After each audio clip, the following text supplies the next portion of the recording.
एक मजबूत दीवार को अगर एक ही हथौड़े में गिरा दिया गया है तो जरूरी नहीं कि उसी हथौड़े से वो गिरी थी। उस गुलामी की दीवार पे पहले कई हथौड़े पड़े थे।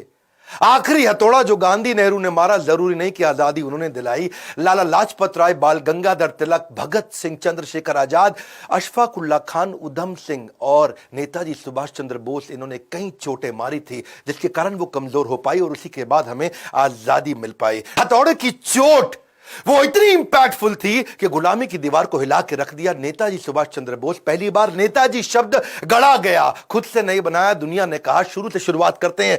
बोस, इनका जन्म 23 जनवरी आज के दिन 1897 में हुआ था, कटक जो कि उड़ीसा में है। इनके पिता जानकीनाथ बोस। एजुकेशन इन्होंने यूरोपियन स्कूल से कटक में करी थी। सिक्योर्ड करी इन्होंने सेकंड रैंक 10वीं क्लास में 1913 में, तभी उनका प्रेसिडेंसी कॉलेज में एडमिशन हुआ।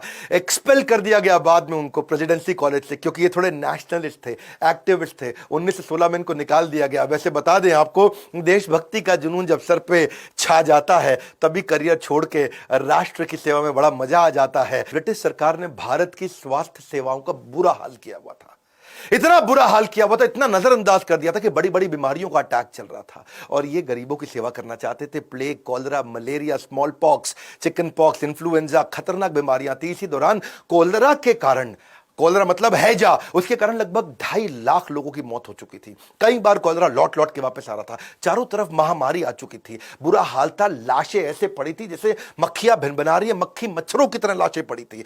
मां अपने बच्चे की लाश को लेकर के गोद में रोए जा रही थी और दूसरी तरफ इन्होंने देखा कि बेटा अपने पिता की लाश में के पास बैठ करके जोर जोर से रो रहा है। इनका दिल एकदम पसीज गया, ये घबरा गए। लावारिस पड़ी लाशों को उसके बाद लेके जाते थे, ये उनका अंतिम संस्कार किया करते थे। बोस सहमे पड़े थे। वहीं ये प्रण लेते हैं कि मैं सब चीजों को ठीक करूंगा और भारत को सपनों का भारत बनाऊंगा। ये जो समय था ये इनकी कॉलेज का समय था जब ये समाज सेवा किया करते थे।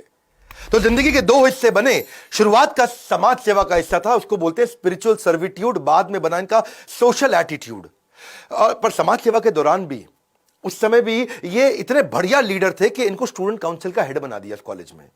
और वहां पे अंग्रेज प्रोफेसर हुआ करते थे और भारतीय बच्चों के साथ बहुत दुर्व्यवहार करते थे। मिस्टर ओ नाम के एक प्रोफेसर थे, स्टूडेंट को बिना बात के, इंडियन स्टूडेंट को पीट दिया करते थे। इतना पीटते थे उनको, तो ये बात जब नेताजी के पास गई तो ये प्रिंसिपल के पास जाके शिकायत करी कि भाई ये क्यों अंग्रेज प्रोफेसर भारतीय बच्चों को पीट रहे हैं, क्यों? उन्होंने प्रश्न किया तो प्रिंसिपल ने कहा, अच्छा, प्रिंसिपल को बोले माफी मांगने को बोल दो, उनको माफी मांगनी पड़ेगी।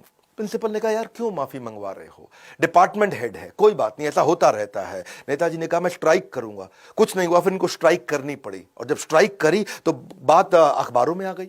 अखबारों में आ गई तो उनको आके माफी भी मांगनी पड़ी। लेकिन मिस्टर ओ फिर भी नहीं सुधरे, माफी मांगने के बावजूद नहीं सुधरे। वो कई बार और बच्चों को उन्होंने पीट दिया और इस बार जब उन्होंने पीटा तो बच्चों ने उल्टा पीट डाला उनको। फिर बात जब प्रिंसिपल के पास गई तो प्रिंसिपल बोले आपने पीठ पीछे वार किया है और नेताजी बोले पीठ पीछे नहीं, सामने से वार किया है, कायर नहीं है हम। इस चक्कर में उनको कॉलेज से निकाल भी दिया जाता है। फिर एक कमीशन बनाई जाती है और कमीशन कहते हैं कि भाई चलो उसको एक बार और माफी मांगने का मौका देते हैं। पर इन्होंने वहां जाके भी माफी नहीं मांगी। इन्होंने कहा गलत के आगे झुकना नहीं है और सही से मुंह मोड़ना नहीं है। सुभाष चंद्र बोस ने कमीशन के आगे माफी मांगने से मना कर दिया। भारतीयों के साथ भेदभाव के खिलाफ इन्होंने बहुत बोला। ये कॉलेज टाइम से करते थे। कमीशन गुस्सा हो जाता है, उसके बाद इनको कॉलेज से निष्कासित कर देते हैं।